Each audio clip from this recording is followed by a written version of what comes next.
میں آج بھی سمجھتا ہوں دیکھیں شہدا کا خون ضائع تو نہیں جانا، بے گناہ تو نہیں مارے جانا۔ گاڑیاں توڑنے کا حسن ایوب نے ٹویٹ کیے ہیں، وہ سارے وہ ریکارڈ کے اوپر وہ وضاحت اپنی وہ دیتے رہے ہیں، لیکن یہ ریکارڈ کے اوپر ہے۔ لائٹیں بند کرنا، آپریشن کرنا، پھر گولیوں کی آوازیں آنا، پھر یہ وہ ساتھ دیکھیں، یہ میں بینیفٹ آف ڈاؤٹ دے رہا ہوں کیا ہے اسے نقوی کا اچھا نہیں لگا۔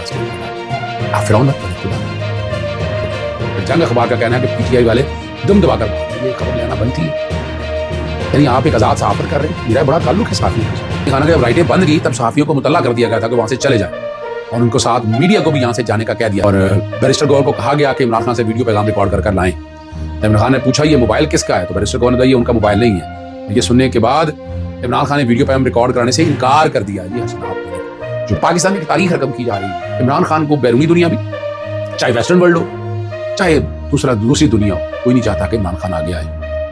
السلام علیکم، محمد عزیز صدیق اپنے پروگرام پولیٹیکل ڈائریز کے ساتھ حاضر خدمت ہے۔ 28 نومبر 2024 اور جمعرات کا دن ہے۔ دیکھیں دل خون کے آنسو تو رو رہا ہے، جو شہادتیں ہوئیں چاہے کسی شکل میں بھی ہوئیں، اگر یہ دیکھیں نا، اگر کا لفظ مناسب نہیں لگتا اس حوالے میں، شہادتیں تو ہوئی ہیں، زخمی میں ہوئی ہیں، اب تصویریں ساری آ رہی ہیں، تو اس کا حل کیسے نکلے گا؟ اس کا حل جوڈیشل کمیشن ہے۔ میں کوشش کر رہا ہوں کہ اس پہ ایک درخواست باقاعدہ دی جائے سول سوسائٹی کی طرف سے کہ جوڈیشل کمیشن تشکیل دیے جائے جو وفاقی سطح پر ہو، اور اس میں سپریم کورٹ کے ججز ہوں یا ہائی کورٹ کے ججز ہوں۔ ہائی کورٹ کے ججز اس لیے کہہ رہا ہوں جو کہ Islamabad high court, Peshawar high court اور Lahore high court, 3 high court کے ججز تو اس کے اندر شامل ہو جو اس جورسڈکشن چکے، یہ بڑے لیول کے اوپر ہے، اور کمیشن آف انکوائری ایکٹ بڑا کلیئر ہے اس کے اوپر۔ تو میں آج بھی سمجھتا ہوں دیکھیں شہدا کا خون ضائع تو نہیں جانا، بے گناہ تو نہیں مارے جانا۔ گاڑیاں توڑنے کا حسن ایوب نے ٹویٹ کیے ہیں، وہ سارے وہ ریکارڈ کے اوپر اویلیبل ہیں، وہ وضاحت اپنی وہ دیتے رہے ہیں، لیکن یہ ریکارڈ کے اوپر ہے۔ لائٹیں بند کرنا، آپریشن کرنا، پھر گولیوں کی آوازیں آنا، پھر یہ وہ سارے دیکھیں، یہ بھی میں بینیفٹ آف ڈاؤٹ دے رہا ہوں۔ تو اس کو یعنی چیلنج جو کیا ہے محسن نقوی کا اچھا نہیں لگا اسٹیٹمنٹ۔ آپ فرعون مت بنے خدا را۔ خواجہ سعد رفیق نے بھی بڑی عجیب سی بات کی، انہیں بھی یہ بات نہیں کہنا چاہیے تھا، اور شہدا کا خون تو بھی تازہ ہے نا جی، ابھی تو سارے دفنائے بھی نہیں گئے، اور پھر یہ طنزیہ جملے محسن نقوی کہہ رہے ہیں کہ کوئی بندوق نہیں، خواجہ سعد رفیق کہہ رہے ہیں کہ فائنل کال مس کال، اور جیو نیوز نے کہا کہ بشرا بی بی اور علی امین گنڈا پور فرار ہو گئے، اور پھر جنگ اخبار کا کہنا ہے کہ پی ٹی آئی والے دم دبا کر بھاگے۔ یہ خبر لینا بنتی ہے، یعنی آپ ایک آزاد صحافت کر رہے ہیں۔ میرا بڑا تعلق ہے صحافیوں کے ساتھ، مجھے بڑا دکھ ہوا، میر شکیل الرحمان اور غیر الرحمان یہ ان کا وتیرہ نہیں تھا، وہ ایک آزاد اور خود مختار جرنلزم کرتے تھے، لیکن یہ جرنلزم جس طرح کی ہو رہی ہے بڑی تکلیف دہ ہے۔ اب یہ ایک اور بات کرنی ہے، بھٹو کے کیس میں اب 2 نوٹ آ گئے ہیں، اس پہ بھی گفتگو کریں گے۔ پہلے ذرا یہ بات میں ختم کر لوں، ڈی چوک جانے کا اعلان کیا، اتنے بندوبست کے باوجود وہ کیسے پہنچ گئے ہیں؟ کیا انہیں آنے دیا گیا؟ کیا یہ کوئی خون ریزی کے لیے راستہ بنایا گیا؟ یہ مولانا فضل الرحمان نے، اور یہ بڑی باریک بات انہوں نے کی ہے، ٹھیک ہے نا جی۔ صحافیوں کو مطلع کر دیا گیا تھا کہ وہاں سے چلے جائیں، اور ان کو ساتھ میڈیا کو بھی یہاں سے جانے کا کہہ دیا گیا تھا، یہ منصور علی خان نے خبر دی ہے، ٹھیک ہے نا جی۔ اور بیرسٹر گور کو کہا گیا کہ عمران خان سے ویڈیو پیغام ریکارڈ کر لائیں۔ جب عمران خان نے پوچھا یہ موبائل کس کا ہے، تو بیرسٹر گور نے کہا یہ ان کا موبائل نہیں ہے، اور یہ سننے کے بعد عمران خان نے ویڈیو پیغام ریکارڈ کرانے سے انکار کر دیا۔ یہ حسنات ملک جو بات ہے نا وہ سامنے کر رہے ہیں، یعنی یہ صرف آپ تک باری ہے، بات صرف اتنی بتانی ہے۔ دھرنا ایک تحریک ہے، علی امین گنڈا پور نے کہا، جو جاری ہے، اور عمران خان کی کال تک جاری رہے گا، اور ہمارا لیڈر جیل میں ہے، عدالتوں سے انصاف نہیں مل رہا، ٹھیک ہے جی۔ اور یہ بھی آپ کو یاد، میں تاریخی طور پر ہمیشہ بتاتا رہتا ہوں، ان کے دھرنوں میں اور عمران خان کے دھرنوں میں زمین آسمان کا فرق تھا، چاہے وہ بلاول بھٹو کا کراچی سے نکلا ہو، مولانا فضل الرحمان کا ہو، یا باقی دھرنے ہوں، ایسے کمال کا مینج کیا۔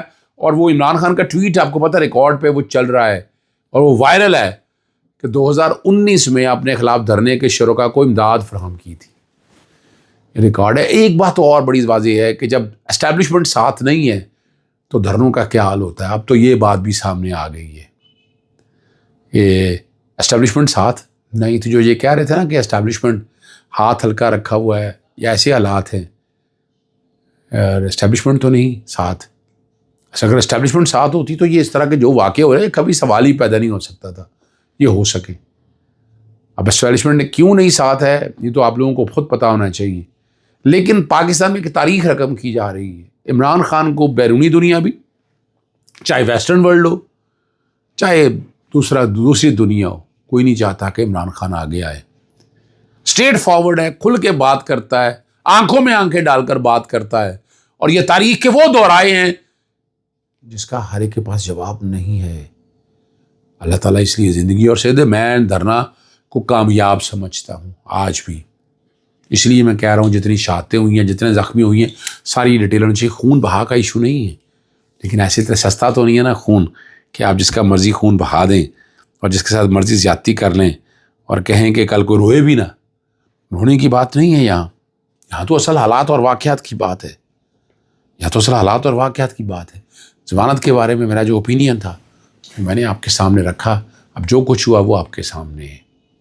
عمران خان صاحب کی 9 مئی کے حوالے سے بڑا وقت لگایا, ضمانتوں کے حوالے سے. جج صاحب نے ایڈمن جج تھے, ویسے بنیادی طور پر سول لا ذرا دیکھتے رہے ہیں, بڑی باریکی سے چیزیں دیکھی ہیں انہوں نے, اور سنا بڑا تحمل کے ساتھ تھا انہوں نے کیسز کو. اور عمران خان صاحب کوئی کنسپریسی کا کیس بنتا ہی نہیں, اور ضمانت کا یہ بڑا واضح طور پر کیس ہے. اور میرا کام آپ تک وہی حالات اور واقعات بتانا ہے.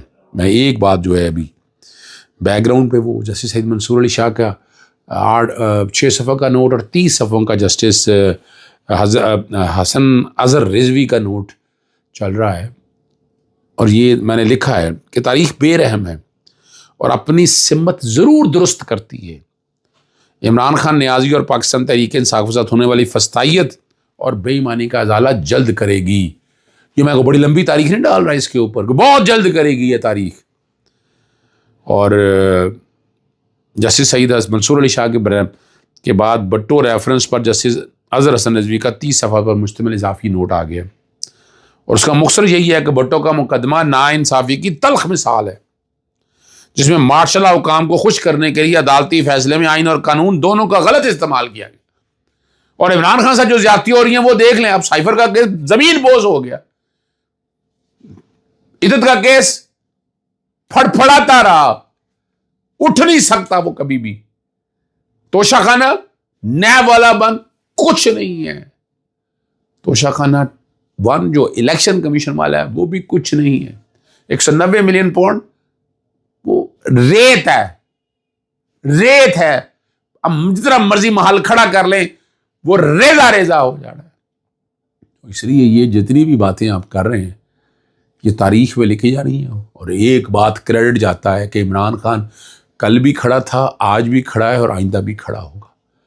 اس لیے میں بار بار کہہ رہا ہوں کہ عدالتوں کا بڑا رول ہے. عدالتیں کل بھی اہم تھی, آج بھی اہم ہے اور آئندہ بھی اہم ہوگی. اور ان عدالتوں کا عام ہونا بہت ضروری ہے.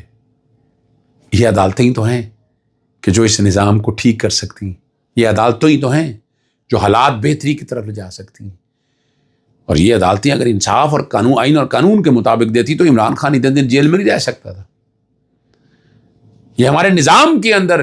اور دیکھیں نا, آج خود نوٹس کا جب کہا گیا بینچ کو, جسٹس امین صاحب کو, جسٹس جمال خان بندوقل نے, جسٹس مسرت العلی صاحب نے جو الفاظ کے مجھے نہیں اچھے لگے, آپ سن لیں. آپ کہیں کہ نہیں اس کی باقاعدہ کوئی درخواست بنتی ہے, آپ درخواست دائر کریں, جو قانون اپنا راستہ لے. اتنا ہی کہہ دیتے تو کیا تھا. تو پھر تو جو الزام ہے وہ تو پھر الزام اسی طرف آ رہے ہیں نا کہ یہ ہم خیال بینچ ہے. پھر اس طرح کی باتیں تو ہوں گی, پھر آپ کو سننی پڑیں گی, آپ کو برداشت کرنی پڑیں گی.